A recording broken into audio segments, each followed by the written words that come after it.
দর্শক দেখছেন টিএসসি চত্বরে ঢাকা বিশ্ববিদ্যালয়ের ছাত্রলীগ এবং বাংলাদেশ ছাত্রলীগ তারা অবস্থান কর্মসূচি করছেন। গতকালকে যে কোটা বিরোধী আন্দোলনে যে সকল সাধারণ শিক্ষার্থীরা রয়েছে তাদের এবং ছাত্রলীগের মধ্যে সংঘর্ষ হয়।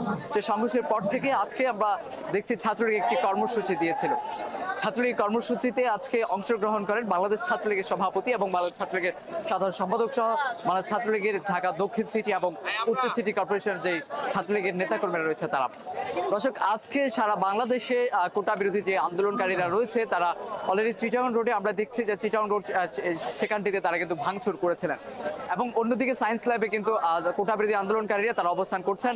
গতকালকে কোটা বিরোধী আন্দোলনকারী এবং ছাত্রলীগের সংঘর্ষের পর থেকেই আজকে তথা বিরোধী দল যেগুলো রয়েছে ছাত্র দল এবং জামায়াত শিবির যারা রয়েছে তারা কিন্তু কর্মসূচি করবে বলে একটি আশঙ্কা জানা গেছে। তবে আজকে রাজধানী ঢাকায় কি হতে চলছে সেটি জানতে অবশ্যই চোখ রাখুন।